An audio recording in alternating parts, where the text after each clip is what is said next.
Hey folks, what's good? BQ here, Impact Lounge. Got a couple minutes and I'm chilling, working on something here in my office. And Lewis just hit me with the news that Don Callis officially done with Impact Wrestling. He is gone. He is donezo. The rumors were there. It was something I even tried to confirm at one point, but couldn't get a good answer.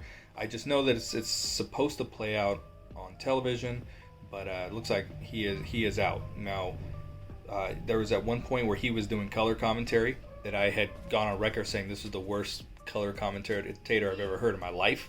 But then I've heard, some of his New Japan stuff he did with like AEW, and he sounded really good. He sounded excellent.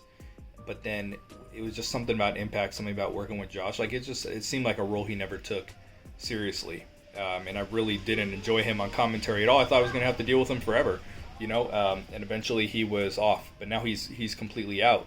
And I've enjoyed his on-screen work, like very heelish, very, the managerial role, very witty. Like he's done a really, really good job, whether it be on Impact or AEW. He's done a good job of making us hate the Good Brothers, hate Kenny Omega. He helped us kind of get behind Rich Swann. He's helping us get behind Moose and everything. So, there was a lot of good things.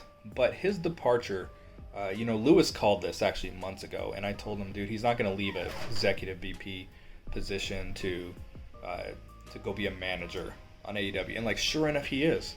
That's crazy. He's going to be a full-time on-screen role. So now what does this mean for Impact? So a lot of people, I read on social media, it's not a big loss. You know what I mean? Scott has been running the day-to-day and things like that. Okay, I get that. But the early rumor that had come out was that they're not actually going to replace Don Callis, that they're just going to roll with what they have. And that's been an issue that Impact has had for a long time, is people wearing multiple hats. And then when someone leaves the company, instead of like really bringing someone quality in for a replacement, at least this is what I feel when I'm watching it, or when the news come out. It seems like they oftentimes promote within, or just don't even replace the spot, period. And I get the concept of promoting within, because that's good. That is good business. You just have to be careful that you're not promoting people before they're ready. You're not promoting amateurs, so to speak. Kind of like the way the show is edited right now.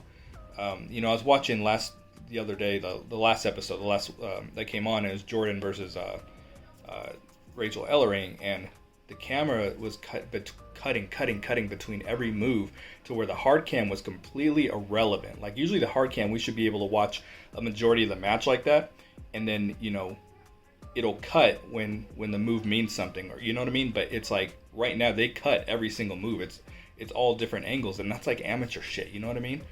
And that's what I'm saying. Like, you got to be careful when you promote within. You got to be careful not to put people up before it's their time. And it seems like they're not going to replace Don, and I can understand that's cost cutting too.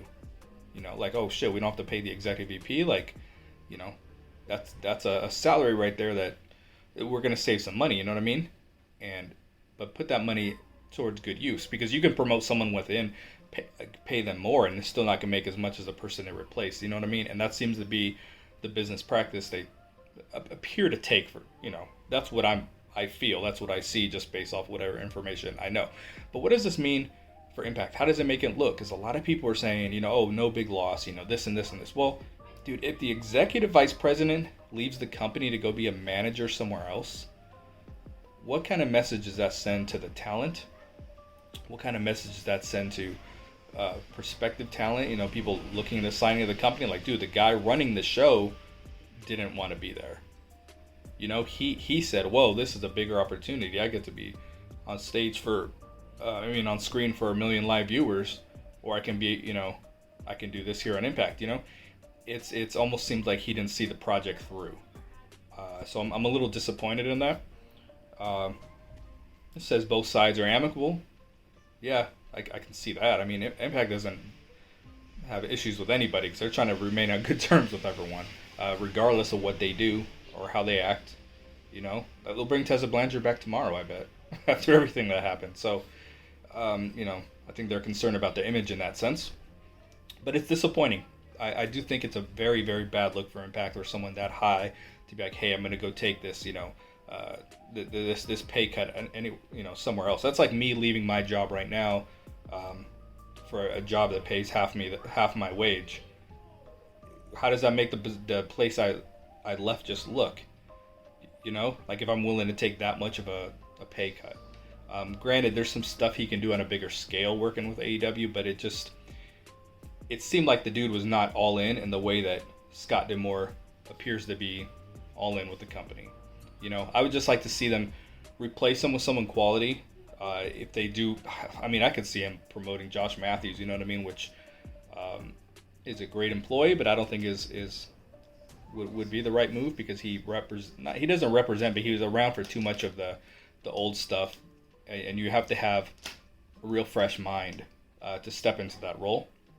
So, I think it's a bad look. I think it's a bad look for Impact. I do, and you know, I enjoy what he does on the screen, but I don't think it's a good move for the company. And I don't think it's like positive in any way. It's like watching a sports team and their best player leaves the franchise in free agency to go play for a worse team. You know, a little similar because we're talking AEW's on a much bigger scale than Impact, but you're talking about like his role and most likely what he's being paid. You know what I mean? So leave your thoughts and comments. I'm your boy BQ. This is the Impact Lounge. I am out. Peace.